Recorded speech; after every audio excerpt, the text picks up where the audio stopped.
You're a SaaS founder, you've built something solid, but growth still feels harder than it should. Most SaaS companies don't fail because of bad tech. They fail because they've never become a must-have to the right customer. This podcast is here to change that. I'm Ton Dobbe, and this is the Remarkable SaaS Podcast. Every week I talk to founders in the trenches, facing friction, making bold moves, and building companies that last. We dig into real choices around focus, positioning, customer pool, team alignment, the things that separate forgettable software from the ones that people can't live without. No hype, no hacks. Just honest conversations to help you build something that people would miss if it was gone. If your SaaS should be indispensable but isn't yet, this is your podcast. Let's get into it. The guest on my podcast this week is Scott Reynolds, co-founder and CEO at UpCodes. So we view that marriage of our data and their data to give them a unique instance of AI that can just answer questions better than their competitor could. And I think that's a very critical component of competition in an AI era. This is Scott. We dig into why he solved his own pain instead of chasing an obvious market, and what a decade of depth in one vertical does to your competitive position. You'll hear why his biggest advantage wasn't visible until AI arrived. You'll also hear the signal that told him something remarkable was happening before he had the data to prove it. The conversation reveals what it actually means to offer something valuable and desirable, and what happens when you choose depth over breadth. Well, hi Scott. Thank you for making the time available today and being the guest on the podcast. Well, thank you for having me. I'm looking forward to the conversation. Yes, for sure. So before we start talking about your company, UpCodes, a little bit about you. What drives you? What gives you energy as an entrepreneur? Yeah, it's a great question. And I think it really ties back to where I began. So I started maybe all the way back to like high school. My high school teacher said, like, you seem creative, you like to build things, and you should look at a career in architecture. So I started out and applied to architecture school, did architecture school, loved it, joined the profession, and realized that there are a lot of challenges in the profession. And for myself, and I think a lot of other people, it takes the passion out of the job. Some of these real world constraints, you go from in school, you go from like designing buildings and having no constraints and this kind of like amazing blank canvas. And then you realize, no, when you join a company, there's real world constraints. You're working to a budget, you're working to regulations, and designing buildings is pretty challenging. So I think really what drives myself and what drives our team is trying to get people in the profession back to what they love, back to getting to design, creating these buildings, developing these hospitals, these schools, these high-rise apartments, and trying to take out the really tedious, kind of burdensome and painful kind of friction points in the industry. And I think, we really enjoy that. And I think what fuels us is hearing the user feedback and seeing people use the tools and really like alleviate those pain points. Yeah, exactly. Yeah, it's relieving pain points, making a difference in people's lives. Bringing the joy back is at the end what's most motivating for anybody at the end. And of course, it also a good thing about it is that it also brings customers to you because they see that as well. Well, it's a perfect bridge to the company. You started UpCodes in 2016. What I've seen right now is that you've impressively grown to well over 1,000 customers. But let's start with the beginning there. What was the big idea behind it? What was the problem that you saw, that you already are sort of highlighted there, that you believed, this cannot go on any longer, let's fix it? Yeah, and I would say over the course of that time, the product and the value add that we give has changed pretty dramatically. And the underlying technology and the landscape has changed. But going back to the beginning, really what we were solving is just to help answer the question as simply as possible. What are the regulations I have to follow for my building or for my project? And it sounds very simple, but it's enormously complex. So if you're building a hospital, if you're building a school, if you're building a home or an apartment building, what are all the regulations you have to follow? And historically, those were dispersed in a lot of different resources. They're Yeah. on government websites, on PDFs, on different materials saved on company servers. So really, fundamentally, it was just bringing this information together, making it searchable, just letting people understand the regulations. That was just an online database that we kept up to date and brought forward. And at the time, I mean, it still is, I guess, but like that was very different than how people did it before. So we just started out bringing Yeah. all this information together into a very easily accessible database, basically. Yeah, yeah, exactly. I can now understand also why you said it's people are passionate about designing a new hospital, but they are it takes the passion out of the job to just do hours and hours and hours of research in terms of what are the regulations I need to follow, and actually what is stopping me from building. Right. Because it's also about the interpretation of it, right? Exactly. Yeah, and I would say it's even more than hours. These are weeks and months that you spend, trying to go through these regulations, and these regulations can be the size of a phone book per regulation. So you have the building code, and that can be the size of a phone book. You can have the fire code, that's the size of a phone book, and you can have hundreds of these regulations. And the challenge is it's a moving target. Those regulations change over time. Depends what country and what geography you're in, but those will evolve as kind of building science changes, material science changes, our understanding of life safety changes. Those things evolve over time. So you have this massive set of requirements that's a moving target. So it's Yeah. very, very hard and very error prone. So as much time as professionals will spend doing this, it is almost always the reality that they will make mistakes along the way. Yeah, exactly. Yeah. How has this, well, yeah, we're now 10 years down the road. How has this changed the industry? Because I can also imagine that, it's an architect that has to do all of this. Someone needs to pay for this, which is typically the end customer. Because it's not going to be, okay, yeah, I spent so many weeks on research. It's in the fee. Mhm. Has this made it more competitive? Do you see that companies that work with solutions like yours, yeah, I mean, what are the typical buying motivations and the value that they see from it? Yeah, and that has changed, I would say, quite a bit over time. But I will say, like, who pays for it? And historically, you would have individuals in an organization that go out and do this research themselves. So they take all that work onto their own shoulders and do that. And every firm and all the individuals in those firms and departments would do the same thing. They're all kind of doing this redundant research, what regulation is applicable here in this jurisdiction, what applies to my project.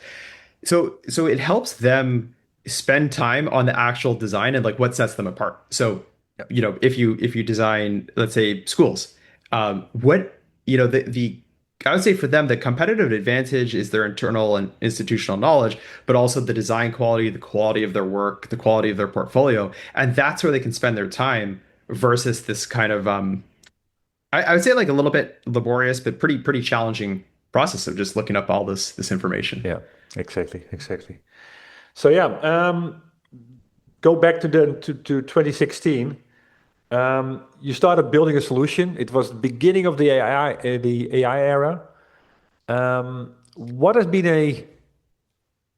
an early decision that you took that has appeared to be, yeah, fundamental for where you are today? Is there anything that worked out really, really well, that you had an insight before, and now it turns out, okay, hey, it was a game changer? Yeah, it's a great question. And I don't think at the time, I can't claim that we knew this was going to happen, but I think we were at the right time at the right place. And basically we were gathering up all this information. So this massive data set. But the challenge for us was saying, okay, this data set is growing. And to give an idea of the scale, we have over 6 million sections of code, of regulation. So that those are like a section could be as small as a paragraph, but it could be multiple paragraphs or tables. And there's 6 million of those and growing and changing over time. So as much value as we were providing to end users, saying like we bring this information together, we didn't know how we could build more sophisticated tools to help them parse that information. And now, a couple of years ago, LLMs kind of burst onto the scene in the form that we know them today. Of course, they've been around for a long time. But when ChatGPT 3.5 came out, it was really a very significant moment for us. We had this problem. We said, okay, our database is growing and growing. Um, we need to find a way, a long tail solution that we can help anyone find any code question they have. And there's just an infinite amount of code questions you could have. Yeah. And LMs were just the perfect solution for that. Text-based, it deals with edge cases, deals with every infinite kind of a long tail problem you can have there. So to go back to your question, I can't say we predicted that happening, but we were in the right time at the right place. And we took advantage of that. The minute that came out, we saw the writing on the wall. We knew that's where the industry was headed. And we really, really adopted that and leaned in a major way right from the beginning. Yeah, exactly. And then your moat is that you have all this data already there. It was just sort of waiting for the UX layer or the interface layer to unlock it. Yeah, correct. Well, I think so. So we've talked a lot about the data, but there's actually a lot of other components to the product as well. And there's also project management, and I think that and it's very topical right now when we think about long-term defensibility in the AI era. I think if you're the system of record and you bring on more and more project management, it makes you very, I think, defensible. And we think about that as a moat as well, where we can bring in more kind of project data and help users make their decisions in the platform and retain their institutional knowledge. Okay, can you explain that? Can you give an example of that? So you have the data, you also build project management tools. Right. And then what you learn is from how people are doing the project management, and you share the best practices or so. Yeah, and yeah, sorry, I'm jumping a little ahead here, but so we bring to the table a set of data. So these are all the regulations and codes, but firms themselves will bring their own data. So they have historical projects, they have decision points, they'll have new data going forward, so new projects going forward. And it's taking those two data sets, combining those together, that makes a much more powerful AI than their competitors will have access to, that they would have had access to otherwise without the tool. So we view that marriage of our data and their data to give them a unique instance of AI that can just answer questions better than their competitor could. And I think that's a very critical component of competition in an AI era. Basically, exactly. If everyone has access to these very powerful AI tools, how in a services-based industry, like how do you stand out? And we think you stand out by, utilizing like 3, 4, 5 decades of know-how and experience that you can leverage into an AI that's unique to your firm. Historically, that just lived in people's heads, and it's kind of hard to get that out and to really retain that. But I think we now have the tools to really capture that knowledge, those skills within a company and really amplify their ability. Yeah, exactly.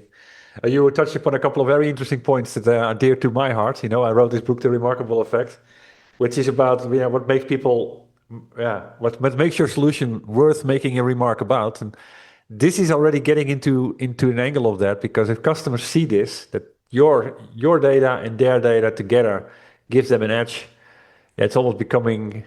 I mean, actually, funny enough, in the real estate world, I've had one person on my podcast at some point, that's already years ago, who actually said, my customers don't want to talk about me because it's their secret weapon. Is that something that how you see it as well? That is really interesting. And we've heard that in other categories as well. I think we're a little bit different in that the user segments actually have to talk to each other. So, and it's just part of the job, part of putting a building together. The architect talks to the owner, the architect talks to the government talks to the general contractor, and the general contractor talks to the trade. So there is this natural virality built into the industry that it is a very collaborative industry, and like people, you have to, and they also enjoy it, I think, and it makes a lot of sense. Like all these different user segments working together, and we really try to facilitate that coordination and those communications. I mean, that communication is really good, when they talk across industry together. But I mean, an architect talking to his peer architect, that's likely unusual. But an interesting effect there is that we'll work with a lot of architects, and that architect might leave their job, might leave their company and join another company. But when they join the next company, they're saying, "Hey, where are my tools? Like Yeah. I need UpCodes. Like I need this to have that edge Yeah. to be effective in my job." And you see this really nice spread.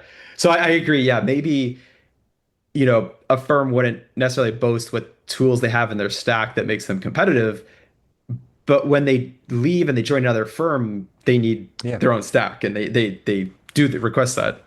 Yeah, that's a very good sign of something that you built that's remarkable for them. And then the automatic thing is, okay, when I move to a new job, the first people I'm going to call is UpCodes.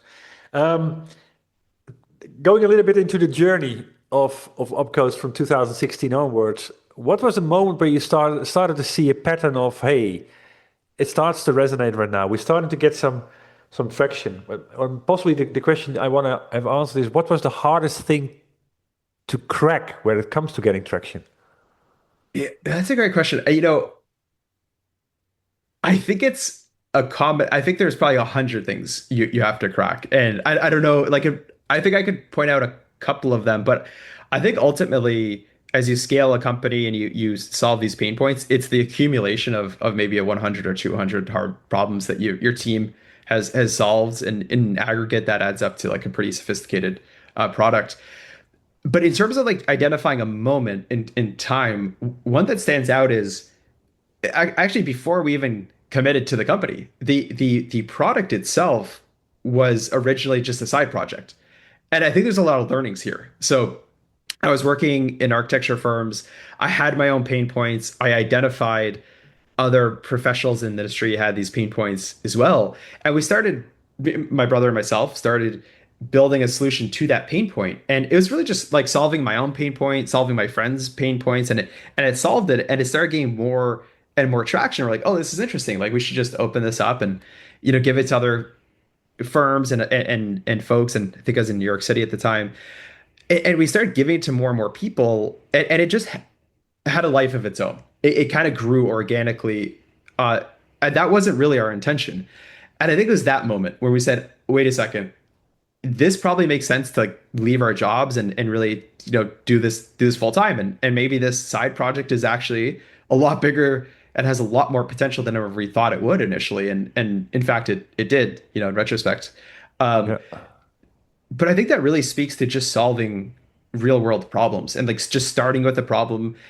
And if you identify a problem that's solvable with technology and other people have not solved that yet, that's a real opportunity. And I think things can really grow from there.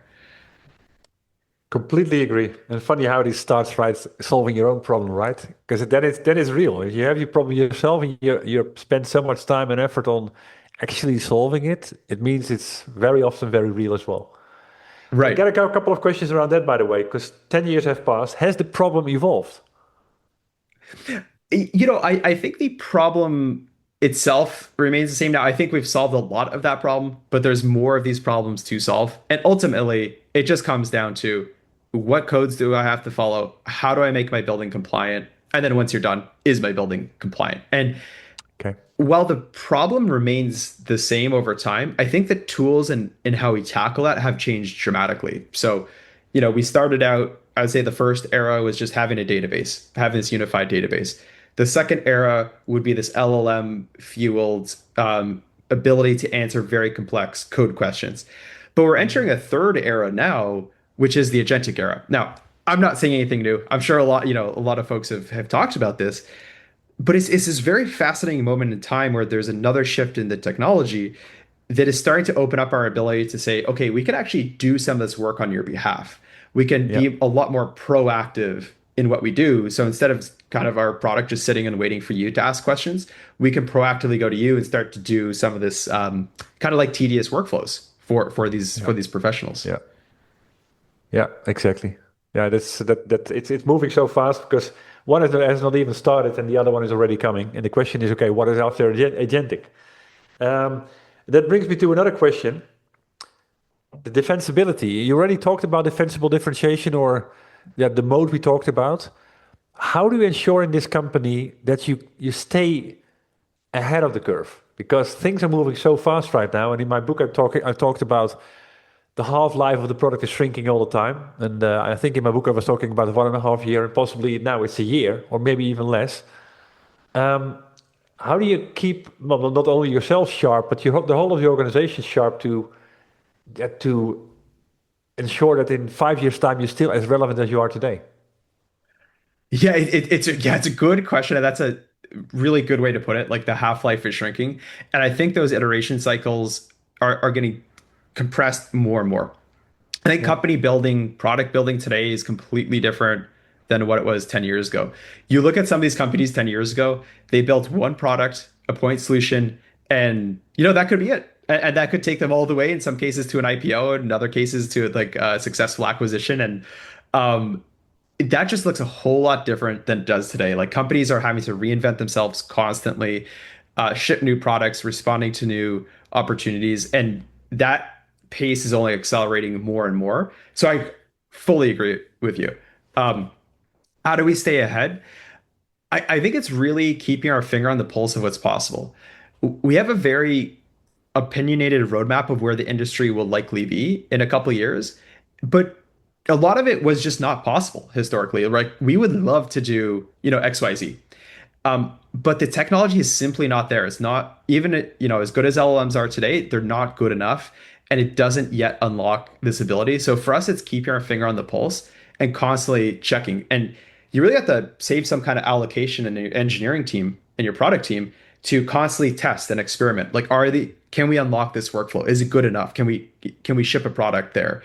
And you have to just constantly experiment. And it will fail more than it succeeds. But when it succeeds, then this piece is for the first time, feasible and possible in the industry. And I'll, just another tactic I'll say is like that first one is keep your finger on the pulse of what's possible.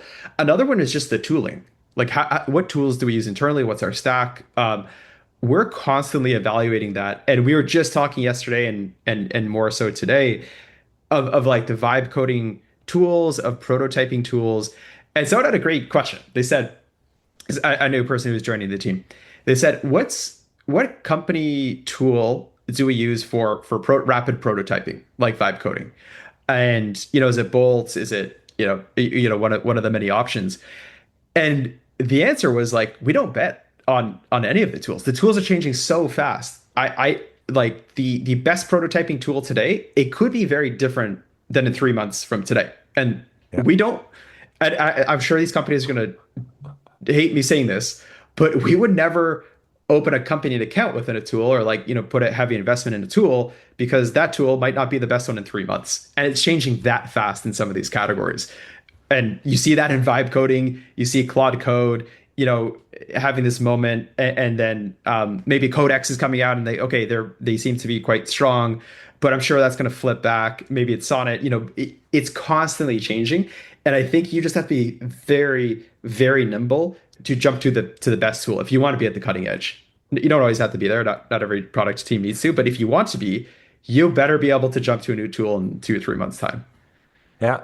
How do you balance that? Because I mean, you're 10 years down the road. You build up a code base. There's existing product. You've got existing 1,000 customers or more. Expect everything stays, running because they depend on it. So that also requires you to ensure, tender love and care. That comes to mind.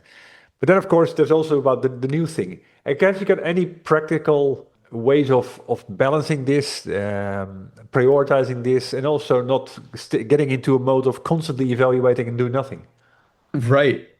Yeah, I think it is a balance. I think you need, just frankly, I think you need a really good CTO and a very good engineering team. And because you do have to protect your code base, as much excitement as there's a lot of poorly written code that will build up tech debt, and if you let it enter in, it's going to cause issues. And maybe you feel like you're moving really fast this month, but in 4 months time or 6 months time, like you're moving a lot slower because you've taken on a lot of tech debt. I think they have to be very diligent and very grounded in reality to know, like, are we actually moving faster? Is this actually quality code? And to your point about like reliability, like that is what customers want. They want reliable solutions when they're going to deploy at an enterprise level. And you see in the news, AWS and Amazon, bans vibe coding from getting into their stack because what they deliver is something like 5 or 6 significant digits, like nines, of accuracy and uptime. They're selling reliability, and they Yeah. can't afford to bring in low quality code. So like it is a trade-off, and it probably depends on your category that you're building in. But if you're selling reliability, which I think a lot of people are at the enterprise level, Yeah. you have to be very cautious and careful with that for sure. Exactly. Exactly. Yeah. Yeah. You make a right point there. Because if vibe coding, I mean, I made a comment on LinkedIn this week about, yeah, that people say, okay, I can build my own CRM now. Well, but just because you can doesn't mean you should. You know, Right. I've seen it over the last decades as well. I mean, yeah, of course there will always be ways to kind of say I can do this myself, but is it your core business? And I think for vibe coding is a fantastic place for certain type of solutions, but also for what you're just saying about the mock-ups, the prototypes, because that's where these things really work, but they're not production code. Right. And I think there's a principle which is just spend your time and your money and your focus on things that are unique to your industry and set you apart. Don't reinvent the wheel. Don't try to rebuild Stripe. Don't or some payment processing. Don't rebuild the CRM. Don't rebuild these pieces. Like take all your time and all your energy into solving those unique problems. Like those are the foundational pieces you can put in place.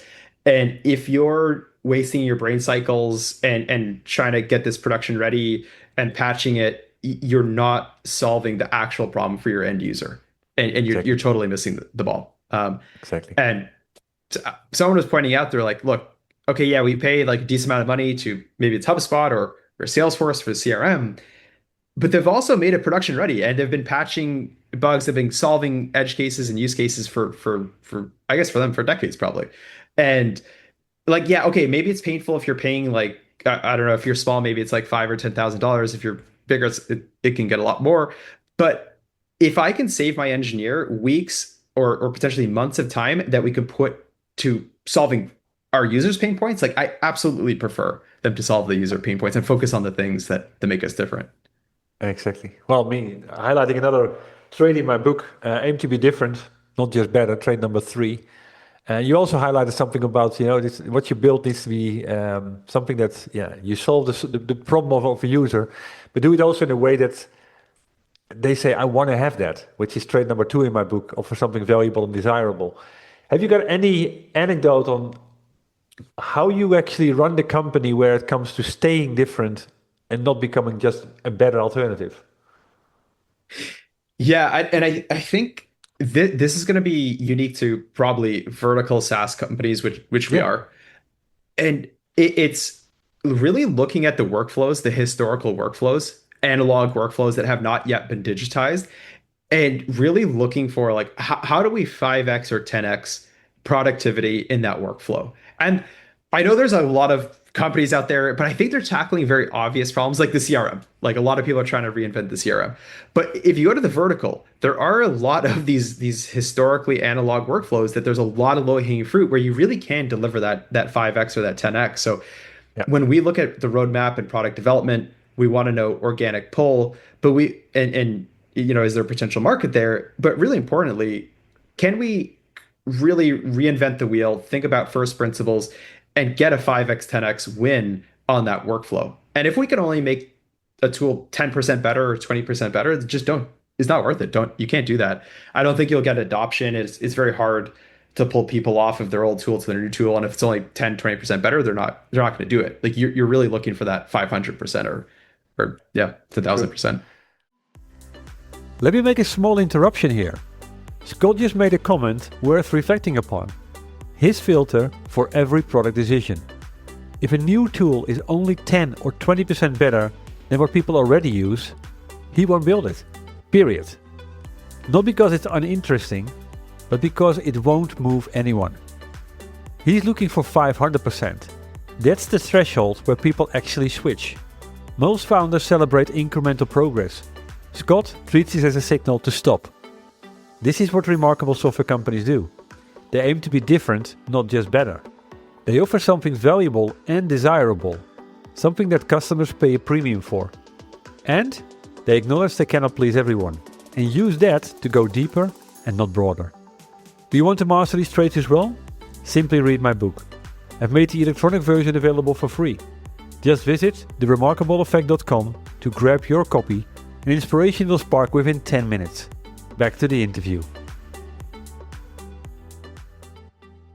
Yeah, and that is, I like the verticalization we see these days, because a lot of companies always said, okay, no, I'm not going to verticalize because I want to have it. The solution can be used by so many companies, why would I choose? But in the verticalization is where the real value comes alive, with examples like you just shared. And if you can solve those problems that no one else wants to solve because it's a horizontal tool, yeah, of course you get people to say, hey, this is a no-brainer. And then it becomes desirable again. Right. And I think that temptation to go horizontal and have a broad audience, I think you become like somewhat good for a lot of people. And you're like 10% better, 20% better for a lot of people, but you'll see very difficult adoption.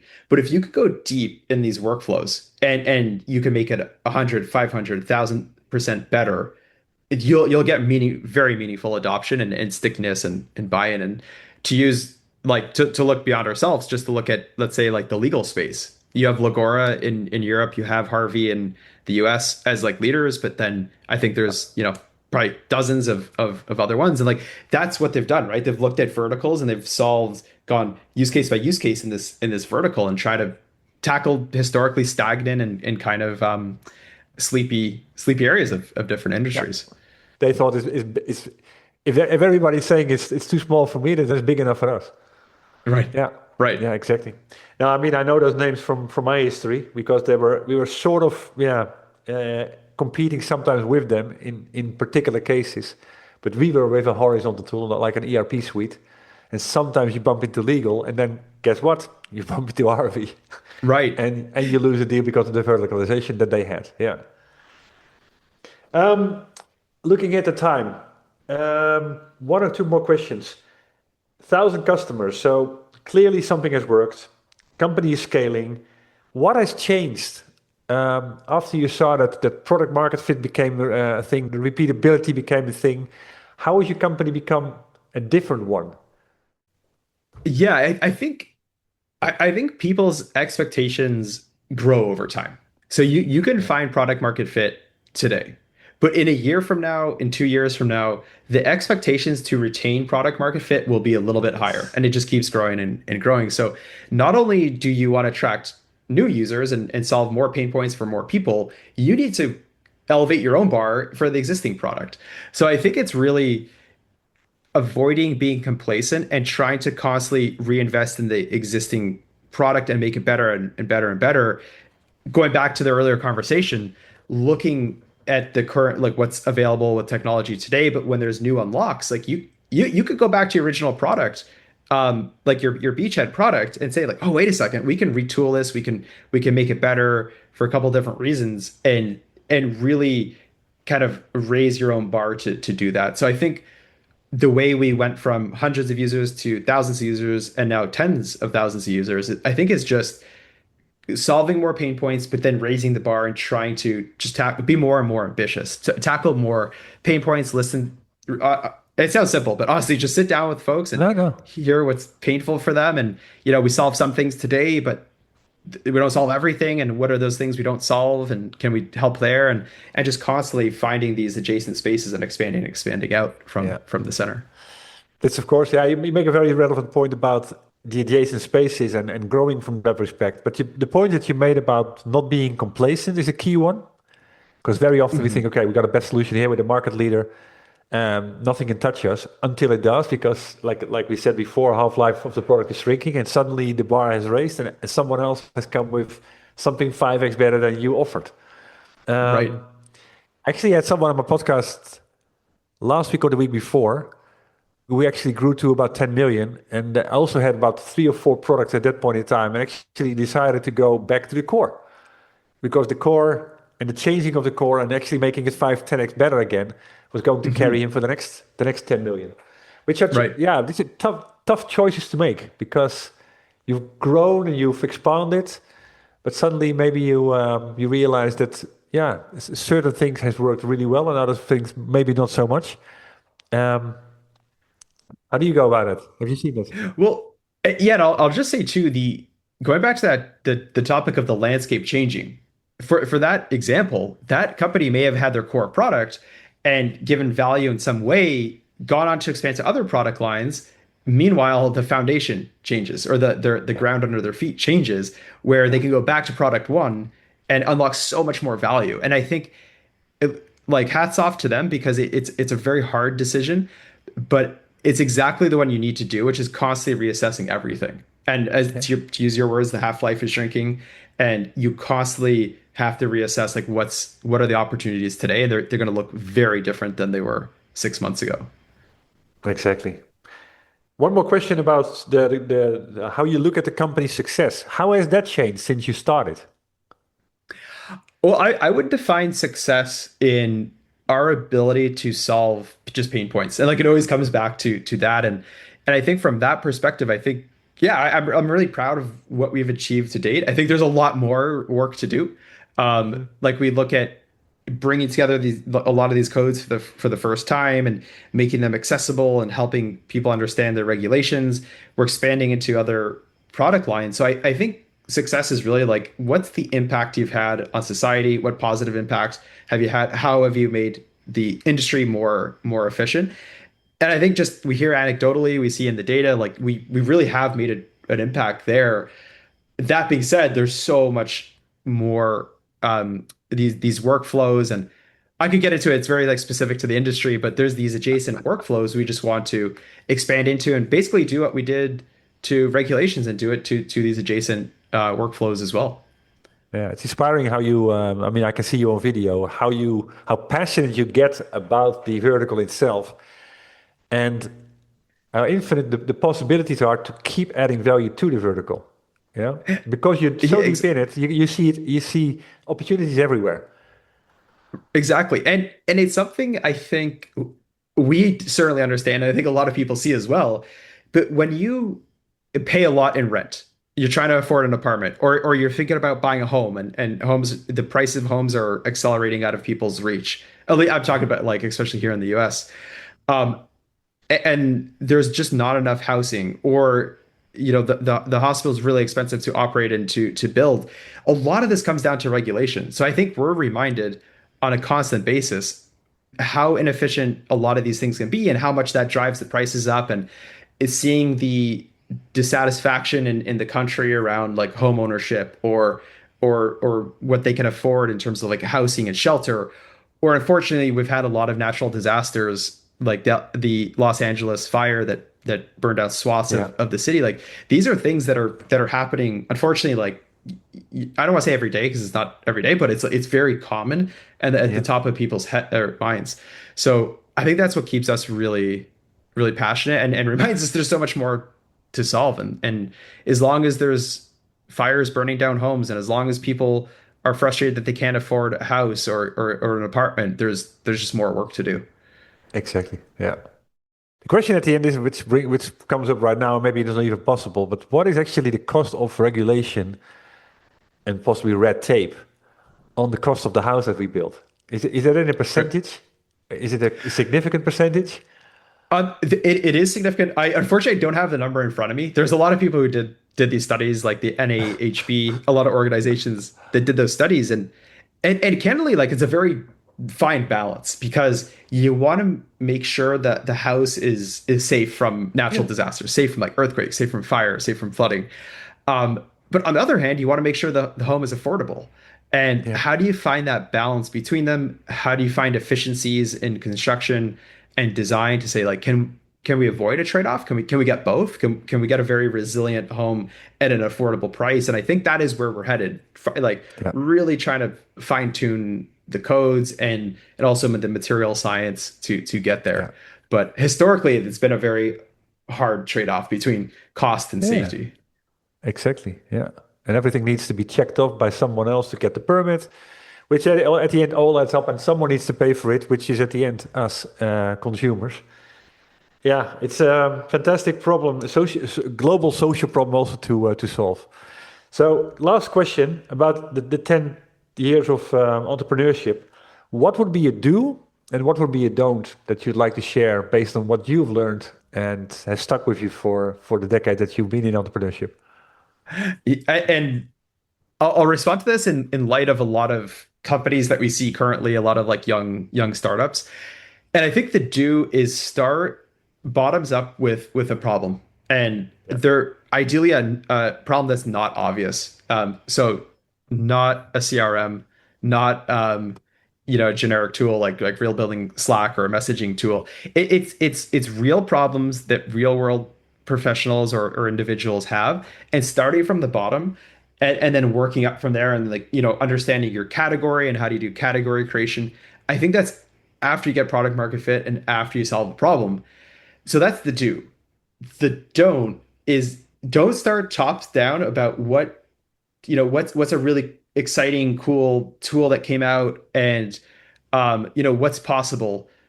And to use a saying, it's a hammer in search of a nail. It's a solution in search of a problem, where they have a really cool, interesting solution, and now they're looking, where can we apply this solution? And I think that fails 99 out of 100 times. Is really hard to do it that way. And we just see a lot of excitement with like Claude Bot and like OpenClaw and like these agents. But at the end of the day, I always ask them the same thing, and it's, what problem are you solving? And they can't answer the question. It's like I agree, from a technology standpoint, very interesting. That is really cool. And as technologists, we can celebrate that. But if you want to build a company with enduring value, whose problem are you solving? And there is no problem being solved. So that's the don't. Exactly. I'd say just don't spend time building things that are fun and are really cool, but don't solve real problems. I like your 2 points, and they resonate a lot. But by the way, also this whole top-down thing, when you see it's a solution coming out, maybe from a competitor, and you see the kind of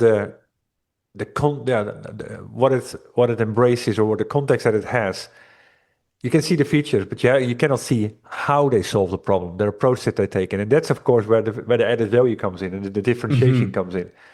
I mean, right. I've been in the enterprise resource planning space all my life, and like 9 out of 10 vendors had in the high 90s similar functionality, but they all served a spot well, and we knew when we were competing with one, we were going to win or not, because and it was still the same functionality. Which is another thing, is a way to say, don't start from the top down, start from the bottoms up. Right. And solve the problem in a way that's unique to you, where you create your 5x or 10x impact. That's where you have a place. Right. And then it can be a crowded space, because you have your space and you can actually say, okay, within this space, if it's about this or that, then there's no one else. And you see that in the very competitive market of support, of AI support. And there's a lot of players, and it is a very crowded space, but the big players are starting to find their niche, or where they're like, we do really well in this category of support. And then the other ones will say we do really well in here, or like different segments of the market, but they're really having to specialize instead of being like, one size fits all. Yeah, it's specialized, but it's also like making choices about, okay, we're for you, but not for you. And that is right. A really hard choice. Very hard. Very, very hard. Yeah. Well, thank you very much, Scott, for sharing the wisdom about the 10-year journey. Where can people go to find out more about UpCodes, or to say hi to you? So to find out more about UpCodes, if you search UpCodes in Google, it'll be the first result. It's up.codes if you want to go direct to the website, or myself on LinkedIn. If you search Scott Reynolds UpCodes, it'll pop up. And we love connecting with people, talking to the industry, keep our finger on the pulse of what people care about, what they talk about. And we're just very passionate about the community. Perfect. Well, thank you very much. I'll keep following you. Thanks. Likewise. Yeah. Thank you, Ton. Really enjoyed the conversation. Likewise. And this wraps up my conversation with Scott Reynolds, co-founder and CEO at UpCodes. If you got value from this episode, please share it with other SaaS founders who need to hear this as well. And if you got 10 seconds, a quick rating or review on Apple Podcasts will help more people to find these conversations. Thank you for listening to the Remarkable SaaS podcast. If you want more insights like this, subscribe to my daily email, Espresso with Ton. It's a 2-minute shot of clarity for SaaS founders who want to create pull, not push. You can sign up, along with getting my book, at valueinspiration.com. See you in the next episode.